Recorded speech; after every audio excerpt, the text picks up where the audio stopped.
Okay, ladies and gentlemen, and let's be honest, like 98% gentlemen, welcome to Also Rusty Buckets. Subscribe if you have not already because I am in pain. Drop a like in a video because I am in pain. I was planning on not doing a post-game recap today. In fact, I think from now on I'm going to be taking Wednesdays off on this channel just because the need to really pay attention to the games in the background when I want to just chill has like limited my enjoyment of the game a little bit. So I just wanted to give myself a little bit more of a break, have days where I'm not watching NBA games. That was originally going to be Sunday, but I wanted to make it 2 days a week now, so I wasn't going to do a thing today. But I will watch Bulls games on Wednesday because I watch every Bulls games. I watch every Bulls game, and I really wish I didn't watch this one because, like I said, I wasn't planning on doing a video, but because of some shit that happened today, I have to do a video. So, the Bulls were up 23 points at one point in this game. So the Bulls have made a lineup change recently, and I've talked about it briefly in my in the post-game recaps, and I wanted to talk about it more in depth, and I guess I'll just do it in this video. So they subbed out Wendell Carter Jr. for Thaddeus Young and Kobe White for Thomas Satoransky. And I was in favor of both of these decisions, despite the fact that I am a huge Wendell fan. I do think Sato is considerably better than Kobe at the moment, and even Thaddeus Young is considerably better than Wendell at the moment. So good decision. Also, with their playmaking being what it is in comparison to what was in the starting lineup, definitely an upgrade. But while they started off 2-0 with this decision, it was against the OKC Thunder and another team I can't remember that had poor comp. That was like either not a good team or they were missing somebody. Let me pull up the game. It was the Raptors. Yeah, they didn't have OG or Pascal. But the Bulls are up 23 in this game. Spurs without DeMar DeRozan. And here we are losing by 7. They had like a 13-point lead going into the fourth quarter, and this just turned into an epic collapse. This one's very frustrating. I didn't want to, like, I feel like swish out right now. I did not want to make this video, but the Bulls, this lineup that they've been doing has been like so smooth. They've been starting off all their games very well, like jumping out of the gate, firing and hitting. Zach Lavine was good in this game. Thaddeus Young was good for most of this game, and then he closed it out by getting a bunch of turnovers. He finished the game with 6 turnovers in total. He only had 5 assists alongside that, so his playmaking. The Thagic Johnson meme wasn't all that cute today. More like tragic Thagic Johnson. It doesn't work.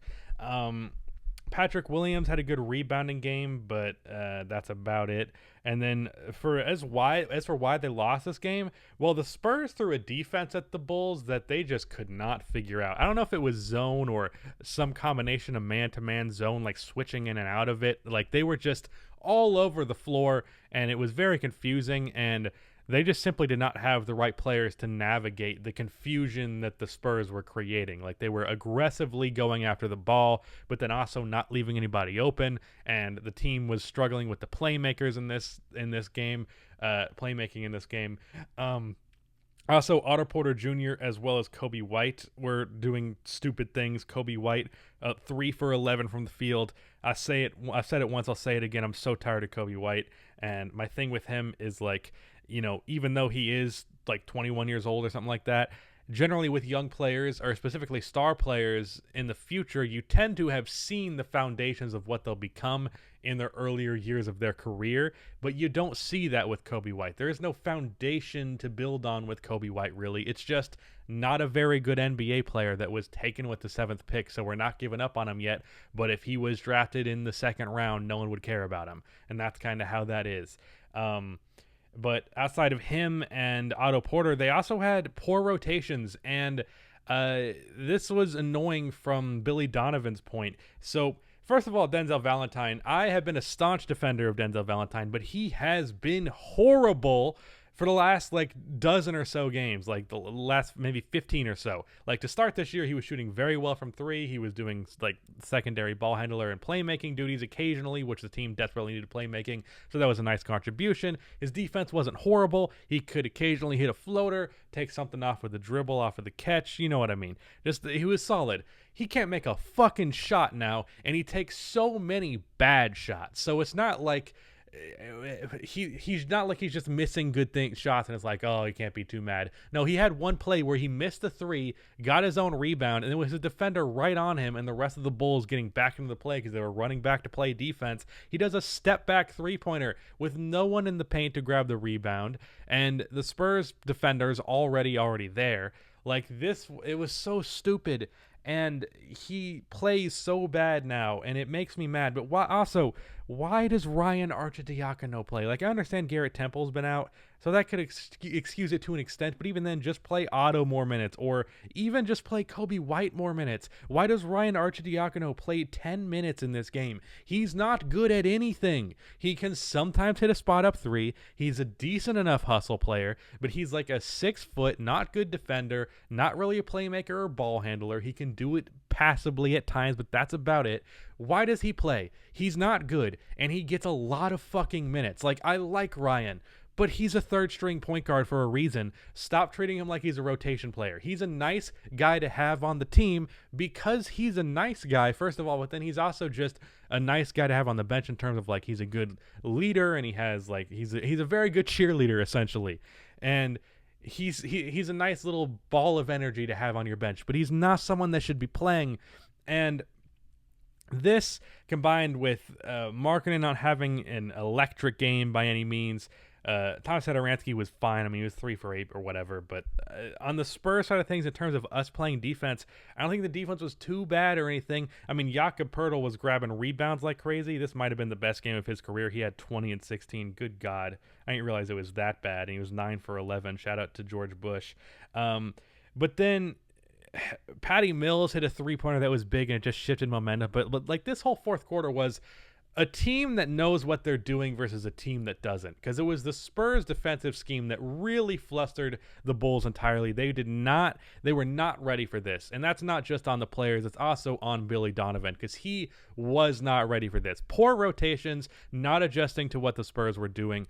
He subbed out Patrick Williams out for Otto Porter like late. Like if you were going to make that decision, you should have done it before the damage was done. Like I love Patrick Williams, but his actual contributions to winning varies from game to game. Sometimes he's just there. Sometimes he's actually doing stuff, and that's fine. He's a rookie. I understand it, but in a late game situation where the team needs to get going, I'd rather Otto Porter be in there than Patrick Williams just because he is more reliable.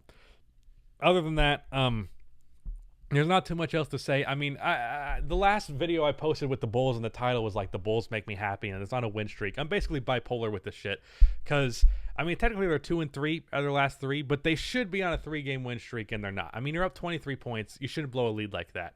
And it's very frustrating because the most annoying thing about this team, and like non-Bulls fans are never going to realize it, but the thing that's annoying about this team is they could be so much better than they are. And not just like they could add people and they'd be better thing. It's like, no, they have the talent to be a reliable playoff team, but they're just not. Because so many things, so much inconsistency. Like one game they'll fucking really compete with a competitor. Like I know they had 2 games like back to back where they gave the Lakers problems with AD and then they gave the Clippers problems without Paul George, but still like those are the 2 of the best teams in the league, and they barely lost to both of them. And then I think the next game, or somewhere pretty close, they blew like a 15-point lead to the OKC Thunder. Like, where is the consistency with this team? It's very frustrating, and I'm tired.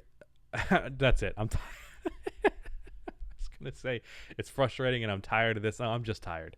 I am tired of the inconsistency. I want the team to just fully commit to building around Zach Lavine. I'm tired of these young guys. They're just not it. Wendell, even though I like him, he's not somebody to be like blowing games because you want to give him more reps. Same goes for Kobe White, especially. Same goes for Lauri Markkanen. Markkanen this year has been good in a limited sample size, but I'm tired of him because like the thing is, like I've mentioned with him before, he's a big forward who can't really defend forwards and he can't defend center. So what does he do defensively? And then offensively, he's too slow to attack closeouts. And this year he's been a very good 3-point shooter, but for most of his career he's been an okay one.